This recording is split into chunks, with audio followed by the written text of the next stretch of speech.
Thanks for staying with us. So we saw a scary message on social media where a woman came out. She was crying out that her boyfriend of 5 years now has been sending sexual messages to her daughter, who's about to turn 10. According to her, she says that the boyfriend had come into her life when the daughter was 5 years old and saw the daughter growing up as a young girl. So it was shocking for her daughter to come report to her that he's been sending her sexual messages, scary messages, and that she's spoken to the family members about it. Some of them are sort of supporting this particular boyfriend, but she doesn't care anymore. She wants everything to scatter. And I looked through the messages, like it was so scary for me. I wanted to read and see what was happening. One of the messages says, he was inviting the girl to come and lie down with him. And the girl says, you want me to lay in there with you? And he says, he was asking, you want me to lay in there with you or you are fine? The girl says, I'm fine. And he says, okay, I'm just bored. I hate when mommy go to work and I have nothing to do at all. Used a foul language there. And then she replies, I'm watching TikTok looking for things to do. He now says, like fun stuff. He said, yeah, do you ever get head before? Oh. And she says, why? He said, just ask him. The messages are not, in fact, I don't even have to read them out here, but it was really, really scary. And she went ahead to say, no, I don't want to because it will make me feel uncomfortable. I'm only 10 years old. I'm not fully an adult, so no. And he replies, it's not going to make you feel uncomfortable. You're going to be doing it soon.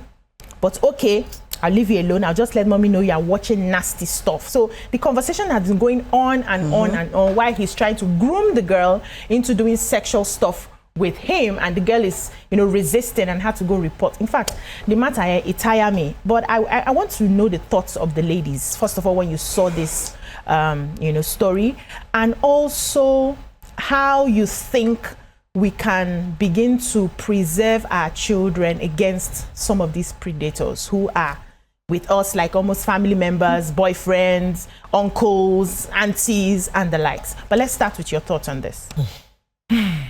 There's a reason why the Child Rights Act makes it a strict offense, meaning that I didn't know does not exonerate a perpetrator.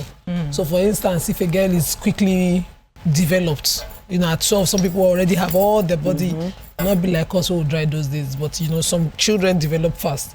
And then you come and say to the court, in case of a sexual offense charge, that I didn't know she was 12, she looks 18. It doesn't exonerate you, it's a strict offense. Lack of knowledge of the age of the girl doesn't excuse you. You ought to know the sexual partner that you have, that level of maturity before you do that. In one of the chats, you will see that he's saying to the girl that I won't do anything to you without your permission.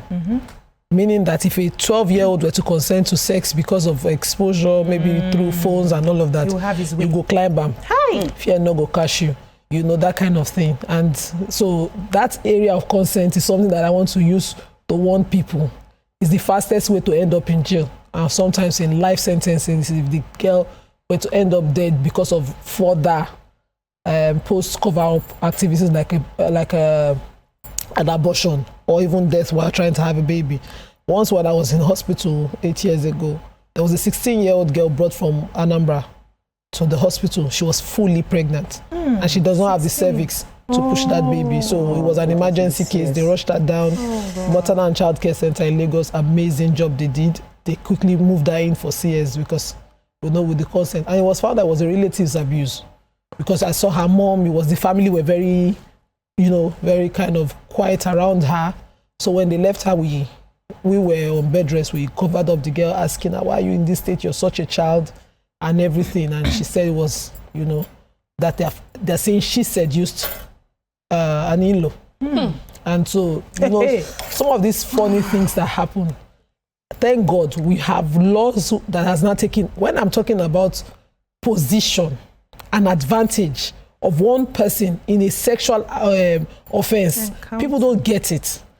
If you're much older, you're more mature, you're in an advantageous position such that you're an authority, power, a lecturer, a parent, an uncle, a provider, you have the power to say no, to end it. The other person can just be vulnerable at the time. And so when they are proving such a case against you and you're coming with excuses of somebody's witch hunting you because of your position, you must be stupid. It happens in the IDP camps where mothers are being called prostitutes when they have to prostitute to get food for their children.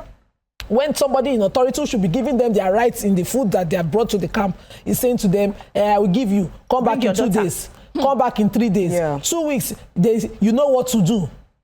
And then tomorrow, they were adults, they were consenting adults. You know, when you have used one arm or one thing or the other to force them into, and their vulnerability to accepting something that they would ordinarily not do. Everybody, not be everybody where you see for street, they prostitute voluntarily. And some people know what they are doing when and then they come around and twist the cases. You know, these are some of the things that we're talking about. This person has not only been able to win the trust of family, of the mom and the girl in question. So the conversation, you see the way the chat was leading her on. Yes. Tomorrow, at the end of the day, you say that a 10-year-old seduced you. He led you. No, now you they lead and go where you don't they groom her now. It's called grooming. Yeah. You're telling her to give her sexual pleasure. Some people call it play. They will be grooming the child, calling it play. There was a girl that the case broke. The girl was saying, I like that play Uncle something used to play with me. To the mom. And I'm just grateful for this mom because the pressure is already coming as we expect. And she's saying, just be grateful you are not with them. Because you see some mothers be supporting them and be saying, casting their daughters out. You know. What do you think? Reading the story, I must commend the mom. The mom did a very good job raising that child because at 10, with the smartness that she exhibited, man, that's kudos to the girl and all because and the fact that the mother took the stand up, as in she was supporting her own daughter is just is amazing. Honestly, I'm really impressed because I've seen where a lot of times when something like that happens. Most times, the mothers always take the side of the boyfriend. Yeah. And they always, you know, in fact, at some point, they will even send the girl out of the house. Out of the house. So for this one, she's ready to forfeit the relationship and let that relationship go. That's very, very, I love that. Yeah. So I love that the fact that she's doing that. And, you know, first of all, I am trying to find out where the problem is from. Is it that the girl was given phone early?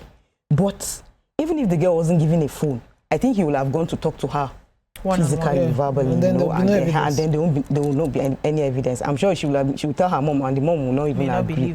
Then at the same time, I'm trying to figure out where, as in, was she exposed to social media so early? Because the girl totally understands everything the guy was trying to say. So that means the mother taught her, you know, the right things, you know, like sex education, and she was able to know that this guy is crossing his boundaries. So I'm trying to find out trying to see where, you know, where the fault of the mother is. And, you know, it comes to where it just boils down to the fact that sometimes I'm like, when a woman wants to go on into, like, when you have children, the thing that you always put into consideration is the fact that when divorce is going to happen in marriage, what you think about is when you go with young children, you know you are going to be in love with somebody. You just be wondering if that person you can trust that person enough to leave your kids, because that person will want to come in like a father to those kids. And sometimes they are not really sincere. They're not really sincere. So most times, a lot of people, like for me, my kids, I don't even allow them close to uncles. You know, I don't even want stories that touch at all. Uncles and all. There was a time one of my my younger cousin came to the house. And, you know, he brought out his hand and he was telling my daughters to come and hug. And my daughters were looking at him like this. Like, kuzo. The guy was just, kuzo, get the cousin. They refused, you know. And then later on, one of my daughters went and met him and said, no, mommy said we should not hug. It starts like that. Sometimes some parents even tell their daughters, don't sit on anybody's laps because it starts from there. Yeah. So I like the fact that the mother really did a good job and all. So the guy should at least face the law. I've seen another video where the daughter went to stay with his brother. The daughter went to stay with his brother, and then, you know, she came back with blood stains around her. So then her own brother? The father's, that's her uncle. Okay. So she came back with blood stains, and then the father asked her, what happened? When he saw the blood stains, he didn't even wait for her to explain anything. He went to that house and he killed his brother. Straight up. I saw that story. I think it was an Italian, Abi? Yes, I think Spanish, it was America. Yeah, so I think they sentenced him. Even in court itself, one jump. People were like, yeah. He jumped from the dock into and punched the guy in the middle of court. The two of them were double sentenced. Honestly. Yes, so provocation sustained. Yeah, it's really a sad situation, you know, and the thing is, this is as old as time, and it does not look like it will ever go away. There will always be evil people amongst us. There will always be people who will take advantage of the vulnerable amongst us, and then we just pray that in raising our children, we raise them to be aware, to be confident in protecting themselves, and that we make ourselves available for our children to be able to speak to us. You know, you both covered, you know, most of the part, but the part I also like to cover is the fact that there was a mention of being by herself, watching TikToks, nothing to do, you know, things like that. This is something I'm, you know, learning about, this allowing our children to be on their own in a way that, okay, so there's TV, there are gadgets and all these things, but there's no human communication as such. You know, we need to do a lot more in being present in our children's lives, especially when they're growing up. You know, we feel like, thank God now I have some time for myself.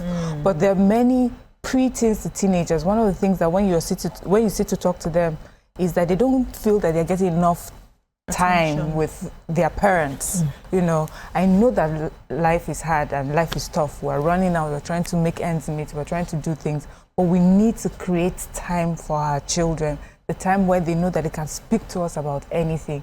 I don't know what sort of relationship that mother and this child have worked on, but obviously this is a girl that knows that she can talk to her mother about something. And we don't also know how long these conversations have gone on, because he knew that the child had been consuming porn. And he said, I'm going to report you to your mom. You know, and she says, I don't do that anymore. Meaning he's aware of something. So there should not be anybody that knows something secretive or special or different that you do not know about your child. Don't give any evil person an opportunity to think that they have a special kind of relationship with your child. You are the one that should have that sort of relationship with your child. I know that there are some parents that have worked really hard, but the devil is just constantly walking around, you know, waiting for when you slip a bit so that they put their head. So there's prayer definitely, but we need to empower our children. Unfortunately, we need to start them younger. When we were younger, some of these things that they convert, we did not know. We didn't see anything. It was far away from us. But now they know so much. The knowledge is there, but so we have to guide them. Okay, now you know this. These are the sort of things that's happening. How would you handle it? If this was to happen, how would you handle it? Show them the stories of how children have been lied to or, you know, cornered into doing something. Children, it's so easy to get children to do things by saying to them, I will not play with you. I will tell your mother, or I will kill your parents.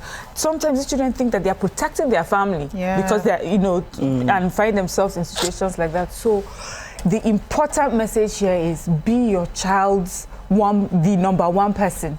Talk to your child. Let your child know that they can talk to you and they can trust you. And then when you stand up for your child, the power that you have given that child and the power you've given yourself for life. Because we've had situations where your child would tell you something, the adults there, they know, they have the words to express themselves. A child may not even be able to express to you how they feel or what has happened. They'll just let you know that they were uncomfortable. But the adult has all the words, and they are more likely to turn your attention, make you feel like that person is just saying things or just saying things. But please pay attention to your child. You know your child more than anyone. Stand up for your child in front of the adult. Let the child know that you are standing. You can stand up for that child in front of anyone. No one will intimidate you or stop you from supporting your child and standing for your child. That's important as well. We'll take a short break here. When we come back, this conversation continues. Stay with us.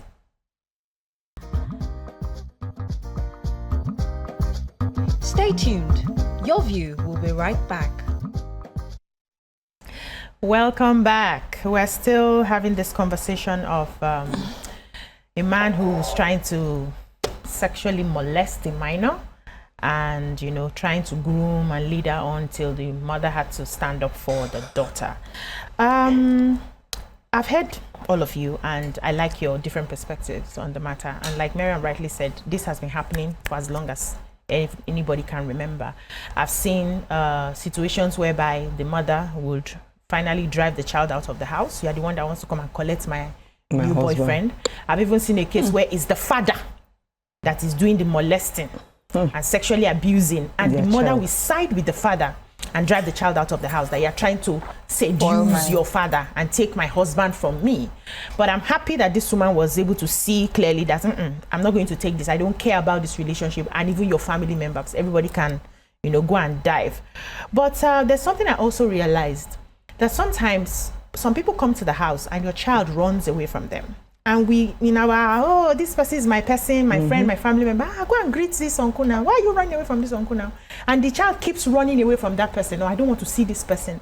It's a red flag. You should find out why exactly this particular child does not want to see this adult. That's on one hand. Also, we've talked about being present in our children's lives, right? But I also want to, I don't know how we're going to do it in such a way that people are still able to do their work and leave their children. You can't stay with them all the time. I remember my growing up. In the morning, everybody don't come out. They come back in the night. Only God knows, we would have gone to different places. We have played the kind of play we're not supposed to play and all of that. But at the end of the day, adults would do the work that they need to do if they are going to survive, right? And also provide, you know, with food, shelter, clothing, and everything.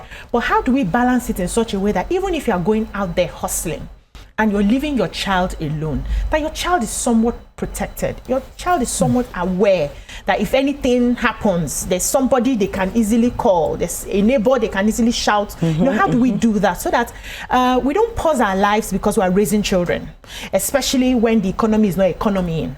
Do you get me? So how do we balance it? Even more dangerous are parents who are there and don't care.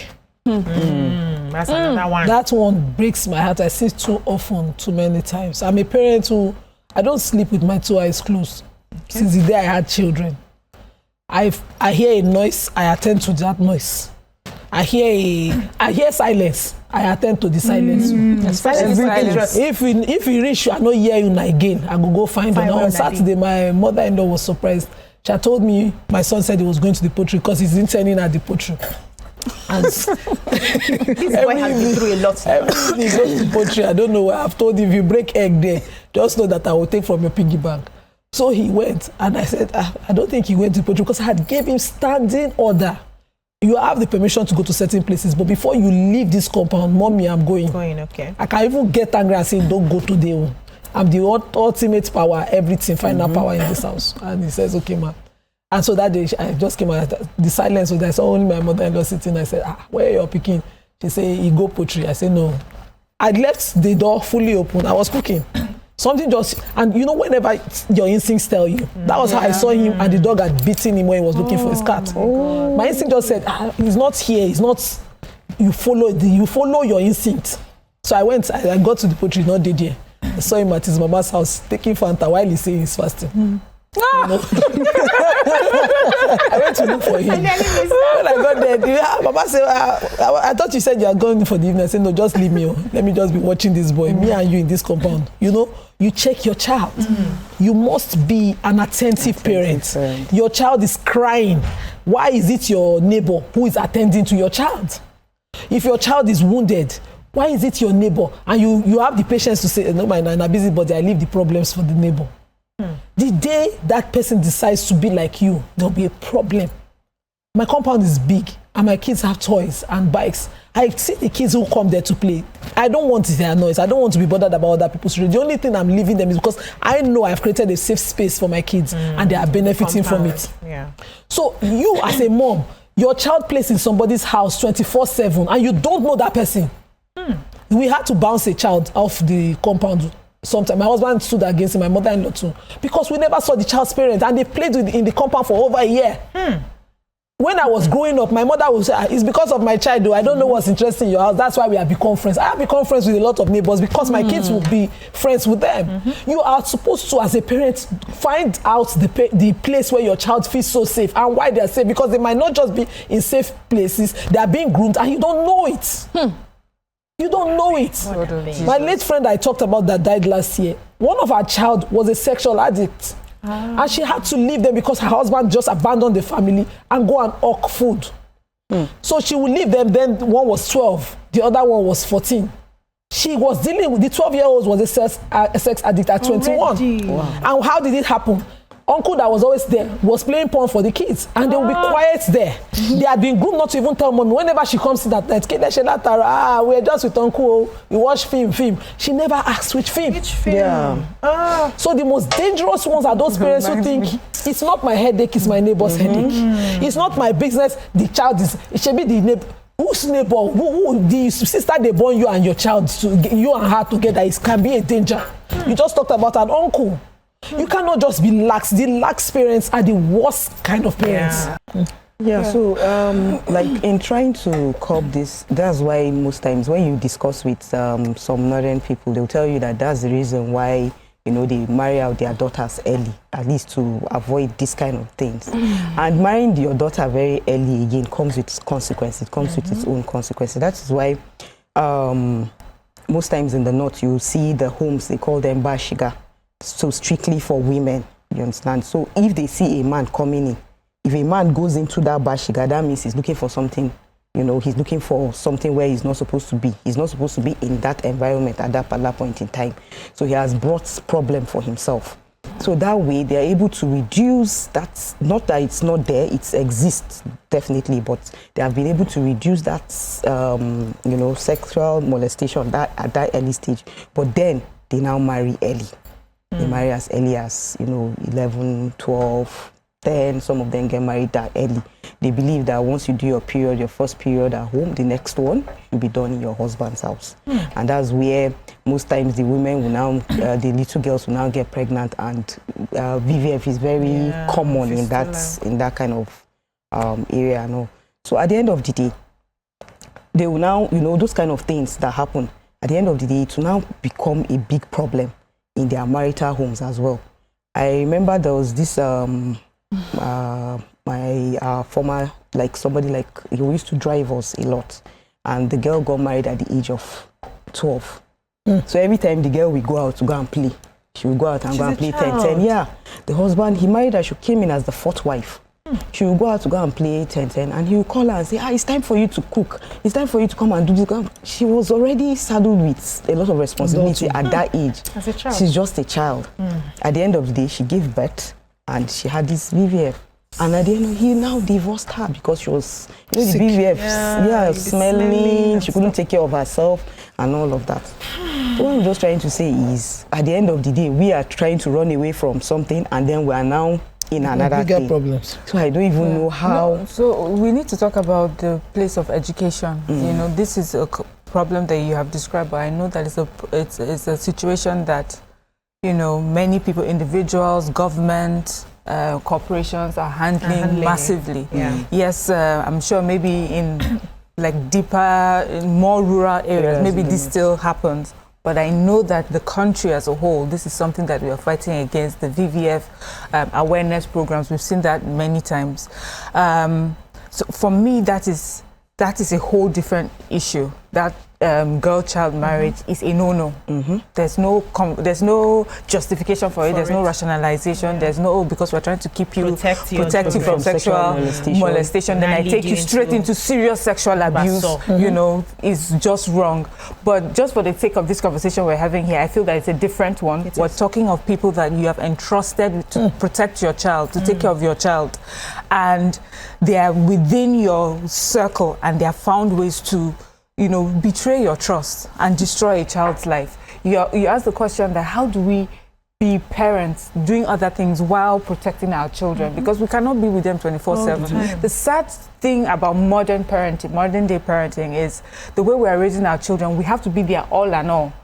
we used to have a community. When it takes a village, we used to have a village. We are not meant to raise our children just by ourselves. We can't afford to do that. We don't have, we're not physiologically, mentally wired to do that. We need help. So what happens now is that we now have to build support groups. But in your support circle or your support group, you have to be careful. Totally. But you know the thing about this, whatever is, as you mentioned, even a father has been caught doing this. A mother has been caught. So sometimes in the end, you now look at God and your child.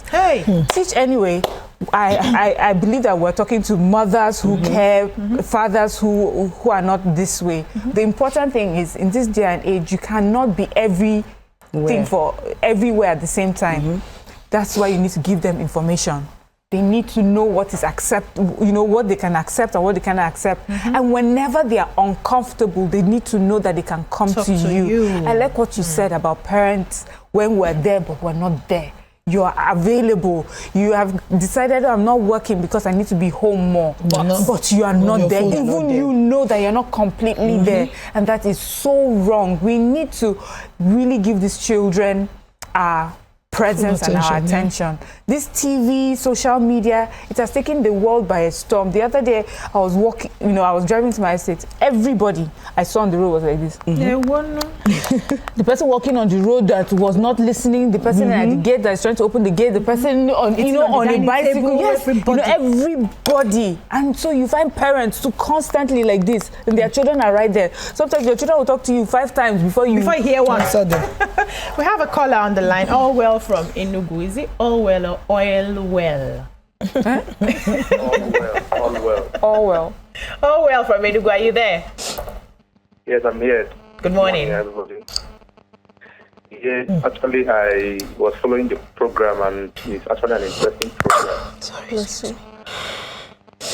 So my own contribution is just the role of the parents to curb this anomaly that is happening in the society. The most times, parents now, based on the responsibility that they have to, leave their children at the care of nanny or other third-party care, which the person cannot be trusted. There is one thing that my parents used to do when we were small. After school, all of us will come back to their shop, or we will change our school clothes in the shop. And follow them. Yes, and follow them in the business of whatever they are doing. My father then was a welder, so he taught all of us how to weld. Understand? So when we are finishing school, our school uniform will be changed, will be washed in the shop. My mom's shop was also very, very close. So all of us will be helping in the activities of the family. Once it is evening, all of us will go back as a family. And he found that they are always there. And even on Sunday that we don't used to go to work, they will bring every clothes that we will wear for 1 week. We're washing it after church in the evening. So there is no breathing space. So that closeness made us to, that even the people that we grew up with as youth, majority of them are tough, armed robbers, because their parents were not looking after them. But our parents made us responsible. That even how to do all those iron doors, iron protectors. Even at last, we still went to school. I studied in the University of Nigeria, understand? But I know how to do all those hand jobs, all those hand works. You were engaged. I was engaged, yes. So that was a lesson to me that my parents actually did well and made us very close. Even my younger sister knows how to weld, even as a woman. Because my father taught all of us how to do that. So that's just my own contribution to that. Yeah, thank you so much. I like that. And I know that in the course of study and understanding more about children and teenagers, right? I now realize that many times why our children are not able to speak to us is because we've not created that environment where they can speak to us very early from the nonsense things that they say.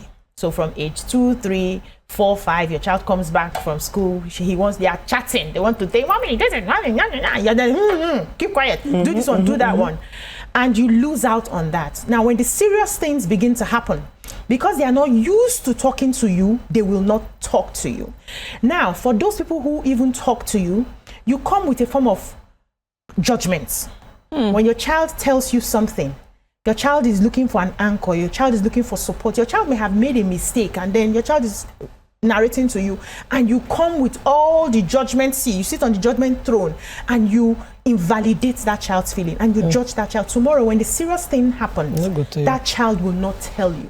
So we as parents also need to open up. There are some conversations I've heard from my children that when I was in my heart, I was, hey, oh, but okay, and how did you handle it? I was dying inside, but I didn't want to show that, because I know that there's a way I will handle that conversation. If another one happens tomorrow, they will not share with me. So I remember when my daughter was 8 years old in primary school at the time, and she came home and she said that her teacher, male teacher, told her to come and sit on his laps.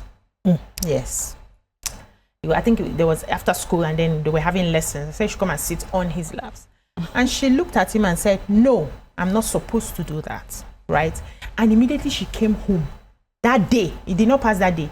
From that gist, we used to say, how was your day? What happened today? Blah, blah, blah. She just told me. Then I called the school. I said, I heard that this so teacher asked my daughter to sit. We had to pursue that matter to a logical end, right? Because she could share. So she's going to be 16 in April by the grace of God.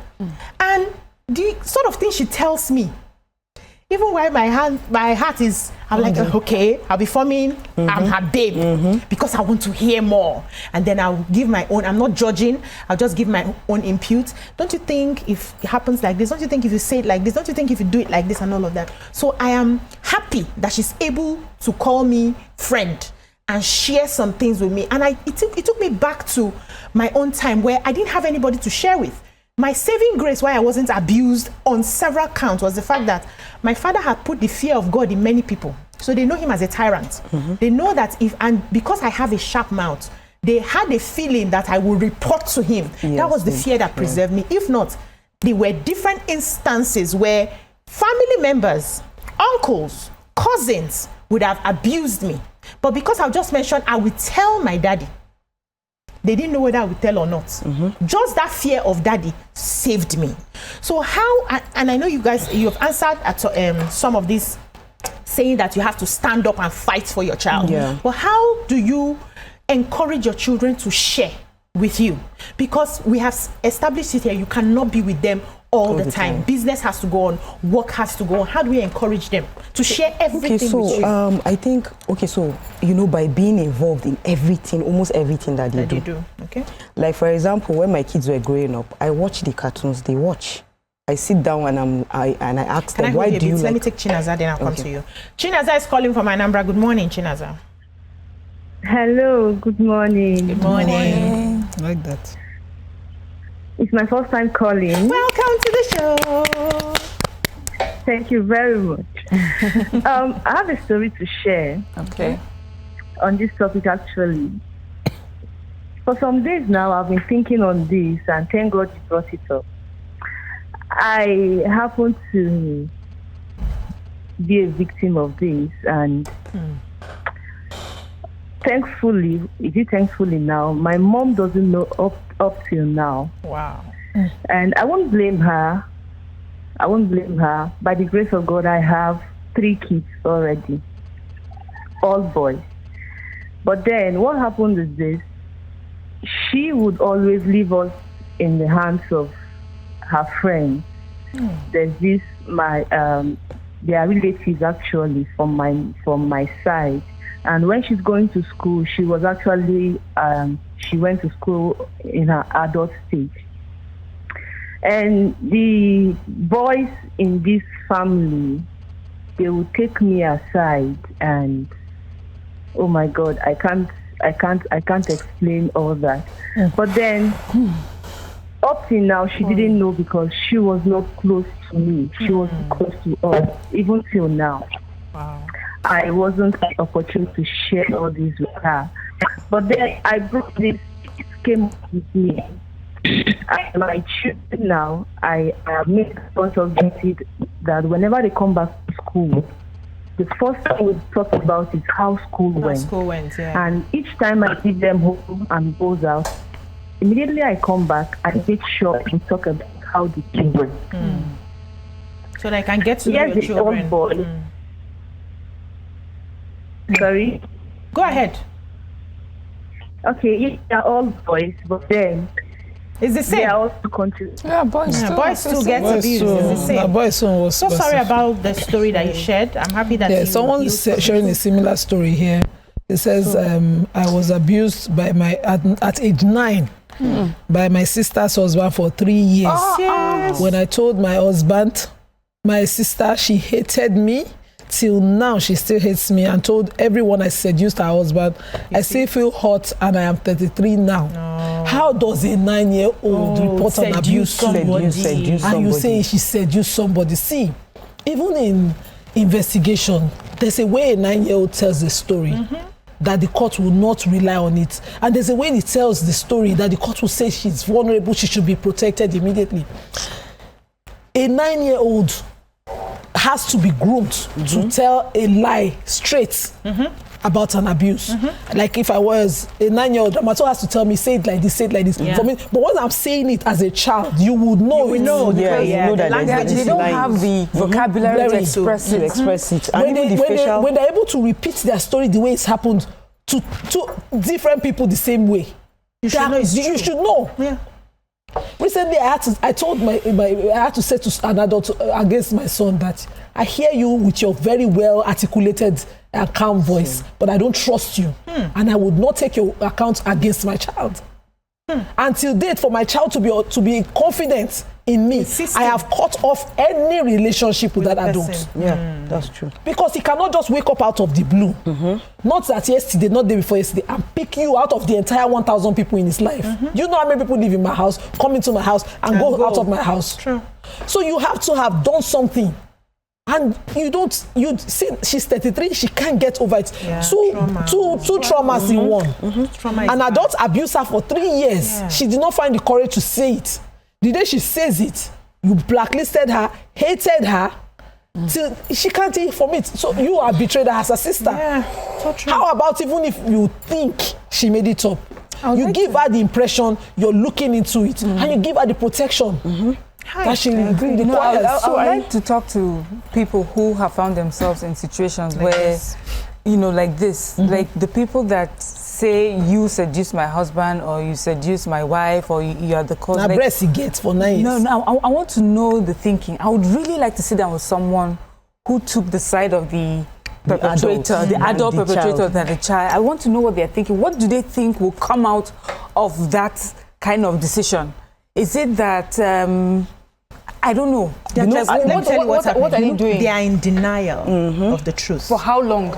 Some people carry that denial for the rest of, depending on what they put as priority. So for some persons, this marriage is my life. These things I'm benefiting from this marriage, whether it's emotional, financial, security, everything is my life. I cannot be anything outside this marriage. So when that kind of issue comes as, where do I start from? I rather not see it. And that's what happens when they too see their own child, the husband molesting their own child, because their identity is tied to that marriage. See, it's better this child goes. Let me Go stay with where my now? husband. Go I'm just where? telling you the mindset, How they because she was think. trying Yeah. to, To it's understand. denial, just pure denial and pure evil. But you were saying something. Yeah, okay, so you were talking about how we can make sure that our kids tell us stuff Yeah, like the that truth. and everything. So I was going with the fact that you watch what they watch, number one, involve them in your own activities, some of your As well. activities. Like for example, when you are cooking, come join, and then while you are cooking, you're asking questions, you are gisting with them, get to know them and all. And sometimes even when you are patting them, at some point, when my son got to 7, 8, usually I beat him. After some time, he told me, "Mommy, please, can you stop beating me?" So what I do is I go watch him, While he's and I would like scrub this place, scrub this place, scrub this place. And after some time, he told me, "Mommy, stop coming." Yeah, And so I he stopped. locked the door. Now he will lock it. He will even lock the door. I remember because of that kind of relationship I really had with them when they were little. I remember there was a time when my daughter was just in primary 1. She came to complain to me that there's this guy in her class that anytime he comes, this small boy, he will just open their uniform and look at their pants. He will just look at their pants and close it. You know, she came and told me, and then I complained to the teacher then, and I said, "Look at what my daughter came to say." And she said, yes, other girls complained about that boy in that class. And they've invited the parents to come. Just like what Nima said, some parents are available, they are not attentive. These parents, they have been inviting them. They've told them, come, let's have a conversation about your child. They didn't go. They didn't, for 2 weeks. I had to go back to the school and I told them, okay, I don't want my child in this class. If this guy's parents are not going to come, I don't want my child in this class anymore. They should move her to another class. That was when they took it serious, because sometimes even we parents, they have been calling parents, come, let's have a discussion. This is what your child is doing. Parents are now like, they are very busy. They will make out time. Once the school calls you about your child, I expect that you neglect every other thing and go and, listen. This is your child. We are talking about your child. This is your future. Some people don't understand perpetrator's mind. So someone's daughter said that she was drugged. She had gone to a relative's house and she woke up and found herself in a very funny state. But she remembered that the last thing she had was a juice, packed juice from, the uncle. And so she checked herself and saw blood, and, she kept insisting something had happened. And so she went home and told her mom. The mother called the relative. Say, that one said, I didn't do anything. Say, I take Quran swear. That one swear. You finished with there. And that was it. That was information. What's that? The blood there that she saw. Nobody took anything to anywhere. Oh my God. And the girl was specifically told, don't tell Nima. Okay. So it took me months to find out. When she was in a very, very bad state and she was just crying mentally, and then she opened up and said, I said, what happened on that day? I traveled. They said, Auntie, you're very well around. My mom said we shouldn't tell you. She didn't tell you. So that means she knew what she was doing. Because we don't go general hospital to come back. I don't have time for this nonsense. My daughter. And I will still tell you to swear by the Quran after I've come back. Because I don't understand how people are wired.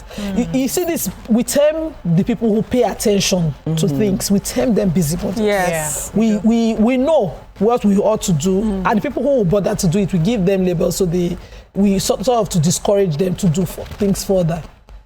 I don't have relationship with anybody I don't feel safe around. I say to my kids, you don't go to the houses where you don't see me. You don't eat at a house where I just stop to greet and pass. Why would they born you? Why will you? I beat them for such a thing. True. Because those are the concerns that I have. My son and my daughter stayed with a family. They are the kindest to me. Yet, I they pick for their window. They don't catch me several times. To be sure, I don't understand. everything is safe. I come back. I will tell them I'll be back at 4, and I'll come back at 12, unannounced. I will go and just pick. Check. The father will say, this mommy Gufran, she's such a worry what? Because that's how I was raised. My mother's intuition saved 4 girls. My mother would not sleep. My mother would jack. So it saved, and that's how we must be wired. The worst part of parenting is that lax parenting who think that I cannot come and kill myself. If you have a girl child and you don't even dress her well, cover her. You don't cover her well. Are you a parent? That's it. Let's go before we are going. Okay, I just remember there was something I'd read. Someone had interviewed a serial killer and kidnapper of children and asked him, how do you pick out your victims? He says that they check children who don't seem to have any parental or adult supervision, that you can tell those children. You see in the way that they dress, they don't seem to be dressed properly. You see them playing around and you not see an adult around them. So those are the people, perpetrators find them, they see that they're vulnerable. Easy, So it's really on us as well to make sure that these are treasures, that we call our treasure, we treat them like what they are. Amazing. Thank you so much for your contributions. We've learned a lot today, and I hope that our video... No, we are going, and don't respond to any messages. We have to go. But we need to raise our children with awareness. Very important. We also need to get education for ourselves as well. We need to be very present in their lives, not just there, but be present. We need to also validate their feelings and avoid critical judgment on them so that they are free enough to open up to us so that we can find out if anything is going wrong. And hopefully, with everybody's contribution and everybody's work, and God would help us, because at the end of the day, we thought, okay, it's still God that will help us at the end of the day. We just pray that the perpetrators that have been caught will be punished to also deter other people. Stay tuned. Your View will be right back.